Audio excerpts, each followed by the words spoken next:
Did you know that before there were flight attendants, before women in the workplace were common, before women could vote in the United States, there were Harvey Girls? Harvey Girls were young women who often traveled alone. Sounds familiar? Harvey Girls are often an overlooked part of the expansion into the West. Fred Harvey started a chain of pretty fancy restaurants so the people traveling along the railroad would have a place to stay on their journeys into the wild, wild West. These young women bravely soldiered out to new places and helped a new group of people, a new group of Western people, feel comfortable, feel familiar in rather fancy restaurants in rather unfancy places like Las Vegas, New Mexico. We're going to end our trip to Las Vegas, New Mexico here at a beautifully new restored Harvey House. We visited a Harvey House in Casa de Desierto in Barstow, if you remember that. We'll put a little link up there. And after we leave Las Vegas, we will head into Colorado and the Comanche grasslands and into Kansas, where we will see two small towns along the way where we stop.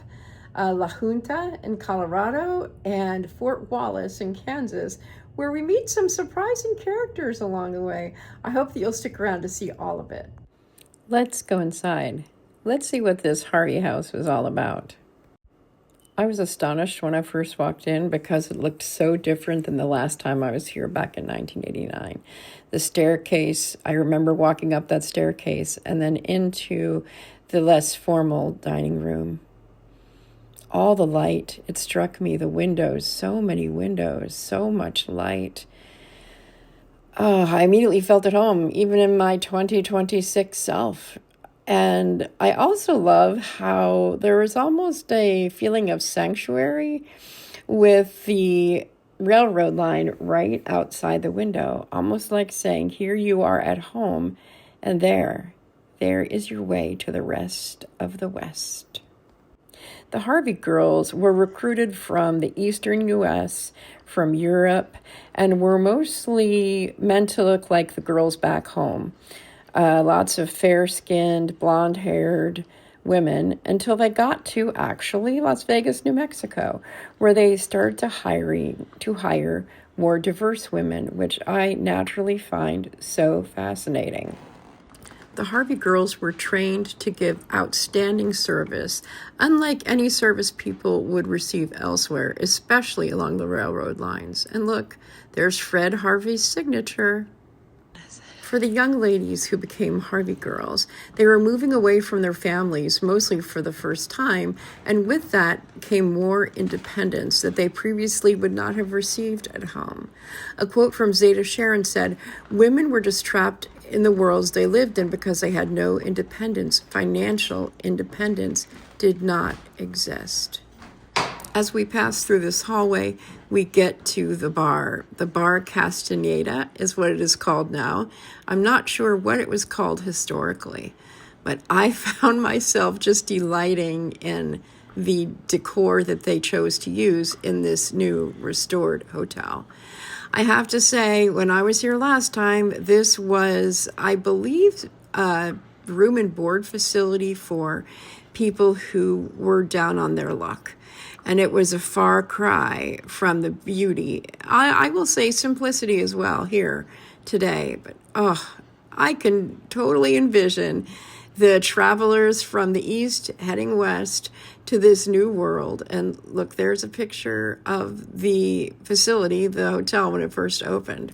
While this hotel was started in 1898, the Harvey Hotels began in the 1870s in Kansas. I first saw the Harvey Girls movie, which started my interest, that was in St. Louis and starring Judy Garland, who I loved since, of course, The Wizard of Oz, like many other little girls, found Judy Garland to be a fascinating character. And hey, if it helps us enjoy history, more power to Judy Garland and friends. To this day, Amtrak trains still come by this location 2 times a day, one headed to Chicago and one train headed to Los Angeles. Wouldn't it be fun to get off in Las Vegas, New Mexico and spend some time here at this hotel? I would strongly recommend this, or of course, where we stayed before, the Plaza Hotel. Let's take a moment to go upstairs and see what the hallway is like up there. Immediately, I'm struck by the light. There is nothing I appreciate more than light. Light, light, light. I wasn't expecting all of this brightness that I found. And in fact, the last time that I ventured up these stairs and wandered down these hallways, remember, it was something like a flop house. The smell was horrible. And right on this landing, there was a soiled mattress. So the contrast stunned me. And look at this. The chandelier, the art. I'm speechless even looking here later. It's just fabulous.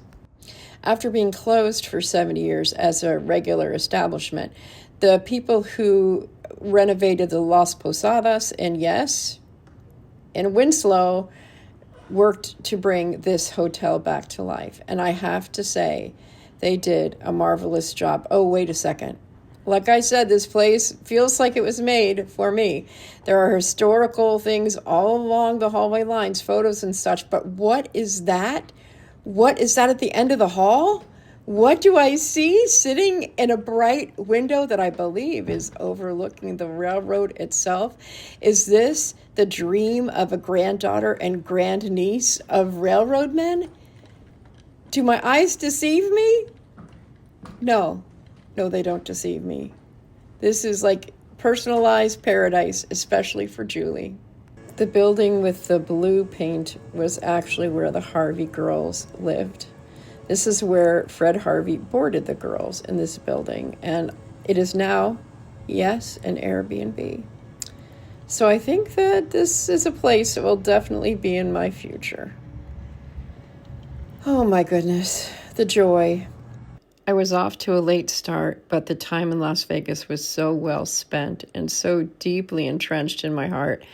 I didn't mind getting that late start and looking at the plains off of Las Vegas, New Mexico, as I made my way towards Colorado, were definitely a different landscape than I had been used to and up until that point. It wasn't long until the plains gave way to mountains, and I found myself wondering, wait a second, is it possible? I made it to Colorado. I'm sad about leaving New Mexico because I clearly am back in love with that state. It's amazing. But I'm in Colorado. The view from the other side of the highway, oh my gosh. Absolutely stunning. Absolutely stunning. We're about 190 miles from Denver, but we're not going through Denver. We're going east of Denver. So I have no idea what we're going to be seeing. I've never been on this road before, so I'm excited to find my first Colorado tree to hug. I remember as a 15-year-old traveling across the U.S., my first sighting of the Rocky Mountains. And there they are again. And then there they go, just like that. Here, I'll put a picture up so you can see them for a few more seconds. When I was a young girl, I thought they were clouds on the horizon, but nope, those are the Rockies. Hello, my friends. I made it to La Junta, Colorado. Never a destination of mine before, but it was the first place after a long stretch through the Comanche grasslands. Didn't know that existed either. That's part of the fun of road tripping. I was very glad to get to La Junta. That's how we pronounce it in Spanish. They might pronounce it La Junta here. I don't know, but I'm here at a funny named place called Loaf and Jug. Loaf and Jug, where you can get a loaf of bread and a jug of milk, right? Okay, onward and upward. This is probably one of my bigger mile days, so I'm not doing much traveling and not doing much looking around at things, but hopefully we'll be able to see stuff from the road as we continue. Oh, I forgot. I need to find a tree to hug because I don't know how much longer I'm in Colorado. You guys, look what I found. Look what I found here at the park in La Junta, if that's how you pronounce this place here. It's a Muscovy duck. Hi, Muscovy duck. Leave it to me. I'm at a place I know nothing about, and I find a duck to make friends with. They have volleyball. They have disc golf. They have this beautiful water feature.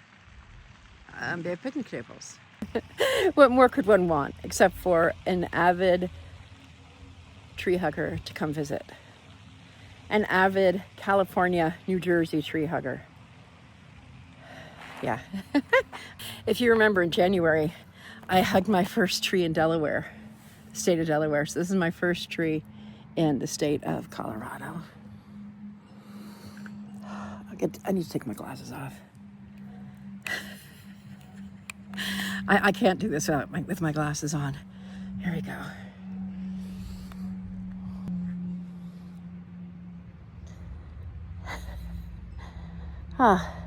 Pretty dry. Okay, tree, thank you so much. I'm gonna turn the camera off so we can have some privacy, the tree and me. The tree and me, we need privacy. I decided this little town was so nice to me that I should buy some gas while I'm here. Filling up the tank. We'll be good to go after this all the way into Nebraska. Since I found Kansas not along the interstate, I was beginning to have a need for a restroom, so I wandered into a museum that was by a miracle open, not expecting to have quite a tour. A guide showed me around, and I'm leaving our audio as was recorded, just for fun. But I hope you enjoy hearing his character. Really a blast. That was the title, Buffalo Bill. Oh. And Cody won. Oh, Wild Bill Cody and Wild Bill Hickok. Okay. I'm so glad that I got to share, that I'll get to share it. Yeah, in 2 weeks we have our symposium. Oh. Which we've got several speakers coming in. I hope a lot of people come. Yeah, we usually get... Oh my gosh. We got roughly 60. Just took these from, churches that shut down or whatever? He started when he was about 17, 18 years old. Oh my God. Building them, collecting them, refinishing them. They all work. Does he play? He's 94 years old. Oh my goodness. Oh my goodness. Oh. They're all playable. And we do let people play it. Oh my goodness. Oh my gosh. And then we received it back, 3 years ago, something like that. Oh my gosh, I'm glad you got it back. Yeah. Yeah, I love going to quilt shows. I've never learned how to make quilts, though. Oh. My mom is a seamstress, but never quilted. My mom was a seamstress who taught me to be polite, so I spent quite a bit of time with my host at the Fort Wallace Museum and enjoyed this sculpture by Jerry Thomas, which is William Averill Comstock, who was an ace of scouts. They had to scout good places for settlers to stop. Before I leave the Fort Wallace Museum, I need to hug my first tree in Kansas. This is a pretty one. Oop, I'm pointing out, no, this tree. I don't even know what it is. It looks kind of like a crepe myrtle, but I'm not sure. I'm sure one of my new friends here can tell me what this tree is if I can't identify it. As I was telling Tracy yesterday, it's hard for me to identify trees oftentimes until they have leaves. But I did find out that the tree that she sent to me from her travels was indeed a sycamore. Oh, this tree is nice. So today I added 2 more states to my roster, Colorado, Kansas, and I think I'll wait for Nebraska till tomorrow. This is a beautiful, beautiful tree. They have rodeos here every year too, at the Fort Wallace Museum area. Then it started getting dark and the weather started weathering, so we will end this video with a call for you to subscribe and like and watch some playlists and hear some outtakes. Expo in the fall of the year we invite school kids in here, a 1-day deal. Last year it was cattle trails and stuff, so gentlemen out. I'm so grateful I stopped.